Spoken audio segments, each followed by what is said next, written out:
Assalamualaikum warahmatullahi wabarakatuh. Perkenalkan, saya Muhammad Raditya Pradana dengan NIM 251080200096 dari kelas C. Pada video kali ini saya akan menjelaskan pembahasan materi mengenai konsep integral.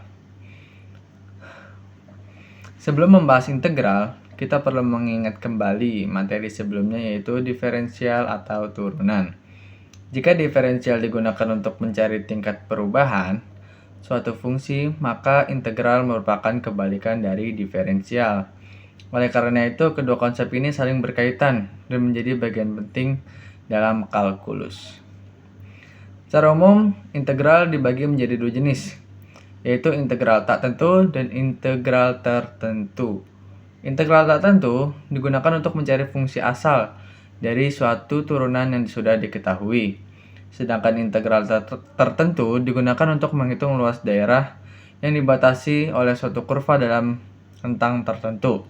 Dengan kata lain, integral tidak hanya digunakan dalam perhitungan matematika, tapi juga memiliki banyak penerapan dalam ekonomi, bisnis, dan kehidupan sehari-hari. Selanjutnya, kita masuk ke pembahasan pertama, yaitu integral tak tentu. Integral tak tentu merupakan proses mencari fungsi asal atau antiturunan dari suatu fungsi.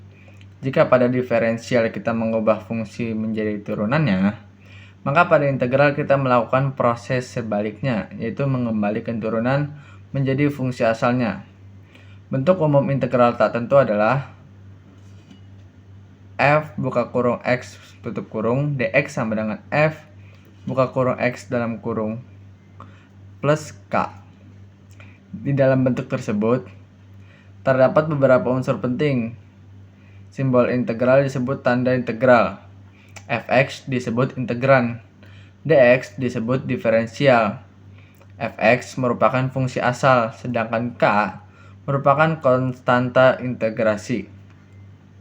Konstanta ini selalu ditambahkan karena dalam proses diferensial konstanta akan hilang, sehingga dilakukan integrasi harus dikembalikan ke dalam bentuk fungsi asal. Setelah memahami pengertian integral tak tentu, berikutnya kita mempelajari kaidah integrasi. Salah satu aturan yang paling sering digunakan adalah aturan pangkat. Melalui aturan ini, pangkat suatu variabel dinaikkan satu tingkat, kemudian dibagi dengan pangkat barunya. Kaidah ini menjadi dasar dalam menyelesaikan berbagai soal integral sederhana. Selain aturan pangkat, terdapat juga aturan penjumlahan. Pada aturan ini, setiap suku dalam fungsi dapat diintegralkan secara terpisah.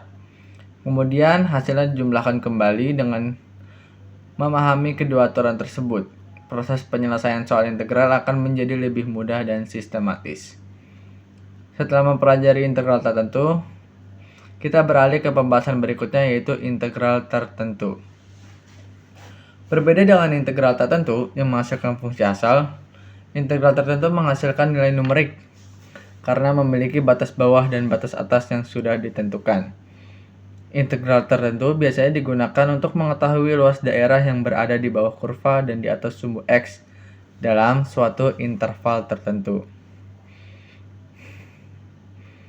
Oleh karena itu, integral tertentu memiliki peran penting dalam berbagai bidang ilmu, termasuk ekonomi dan statistik. Dalam integral tertentu, terdapat dua batas integrasi, yaitu batas bawah dan batas atas.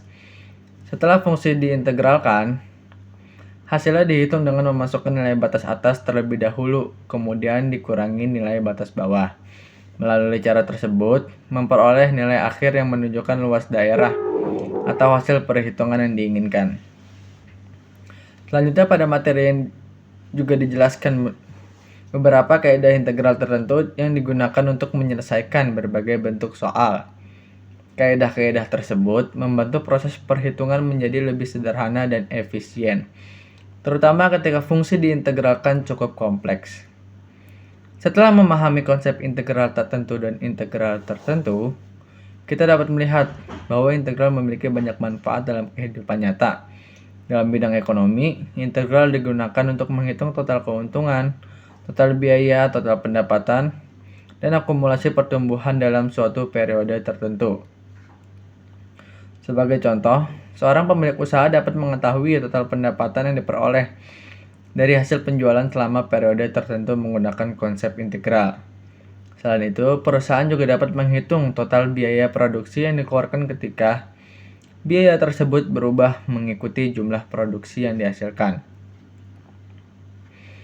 Contoh lain dapat dilihat pada sektor perbankan. Dalam dunia perbankan dan keuangan, integral digunakan untuk menganalisis pertumbuhan investasi, nilai aset, dan perkembangan dana dalam jangka waktu tertentu. Dengan bantuan integral, perhitungan yang melibatkan perubahan secara terus-menerus dapat dilakukan dengan lebih akurat. Dalam kehidupan sehari-hari, integral juga dapat digunakan untuk menghitung konsumsi bahan bakar kendaraan selama perjalanan, menghitung total penggunaan listrik dalam periode tertentu, maupun memperkirakan pertumbuhan jumlah pelanggan suatu usaha dari waktu ke waktu. Hal ini menunjukkan bahwa integral tidak hanya menjadi teori matematika, tetapi juga memiliki manfaat praktis yang sangat luas. Dari seluruh pembahasan tersebut, dapat disimpulkan bahwa integral merupakan kebalikan dari diferensial dan terdiri atas dua jenis utama, yaitu integral tak tentu dan integral tertentu.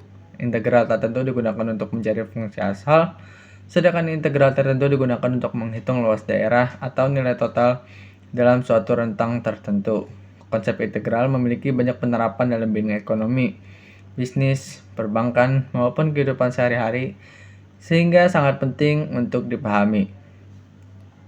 Sekian penjelasan video yang dapat saya sampaikan, kurang lebih mohon maaf. Assalamualaikum warahmatullahi wabarakatuh.